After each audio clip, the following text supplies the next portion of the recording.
So you've done the self-help and you've dipped into some personal development, but now you ask the question, now what? What can you do? Well, if you want to escape the apathy, step right this way. So twice a year, I teach a course called Autonomy. It's a 12-week personal development and training course. What people get out of it is multifaceted. There's curriculum, there's exercises, there's camaraderie, you make new friends. There's a whole lot of interesting things. We're going to hear a sample from the course right now in its ongoing season. Let's take a look at the value these students are getting. Does that still leave you with unbridged chasms in front of you? And what are those chasms? Is it specificity around your offer, or who to whom and what marketplace to show your offer and share your offer? There's a lot of those types of things. But once you know how to build a bridge across a chasm, it's all the same thing. Well, So part of building my bridge, at least for one of those chasms, is I put together a little quick survey, kind of just trying to gauge where maybe just even the people in this group, which might not be the population in general, but I'm not really probably trying to help the population in general, but it's 10 questions. It'd probably take less than 2 minutes. And if I can drop that in the class chat and people could take the 2 minutes to fill that out, that would be super helpful.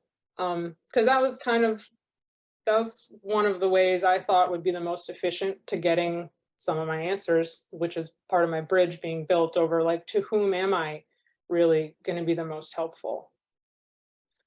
right. Well, in that metaphor, it's like a ship at sea that is sinking, and there are many, many, many people in the water, and we show up, but we can only save a couple.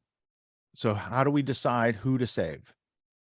We save the people who swim toward us, who swim the hardest and don't fight us. I'm Yeah. not going out there to get in a fight with somebody and both of us drown. I'm here at the boat and the life preservers. Those who want on board, we're going to take whoever comes first, and we're going to get to shore. That's the modality. And then we go back out again. We just keep doing that. We're saving starfish one at a time because they appreciate it, that metaphor. So a lot of people are thirsty, but they don't recognize this as water. So those who do are, they come here and we drink. We satiate our inquiries. So what do you think about a survey type of setup? Like, that's what I came up with. Well, Drop it in. Let's see what we have. I yeah, will. see, I they will, want to yeah. test it. They want to test it out. So surveys are great because it does what? It gets people thinking. If I come to your landing page and you have a quiz, or you got some sort of puzzle, right? If you're appealing to people who think, put things for people who think there, and solve a puzzle to get to the offer. What? You're not just pushing it in my face. I have to solve a puzzle to get to your offer. That's cool. Let me try it. I like that idea. Do I qualify? Or like I said on Friday, if I give you an offer, your choices are yes, no, maybe later. But if I give you choice between two things, you usually choose one or the other. Or if I give you a choice between three things, you usually choose one of those three things, and you don't choose no, right? So the answer is no longer no, it's which one. Yeah. It's not, do you want a donut? Which one of these donuts do you want? I want that one, right? So that's a whole different line of questioning. And it also, it's a reverse polarity on the interaction in the sale, because instead of like a ultimatum, yes, no. So here's choice. And you also reserve the choice to go away and not deal with the offer at all. But it's not going to be made explicitly on the page, because adult rational people know that they always have that option. We don't have to make it explicit, right? We don't have to be Captain Obvious. So now you got options for beginner, middle, advanced, these sort of things, slow, medium, fast, small, medium, large packages, services, these sort of things. And people have an easier time making decisions. So understanding what the obstacles are between your prospect and you and mitigating those. And then what are your obstacles between the prospect and you? So it's like this way and that way. There's some obstacles going this way for them, and there's obstacles this way for you. You mitigate obstacles and excuses on both ends, and you build your bridge.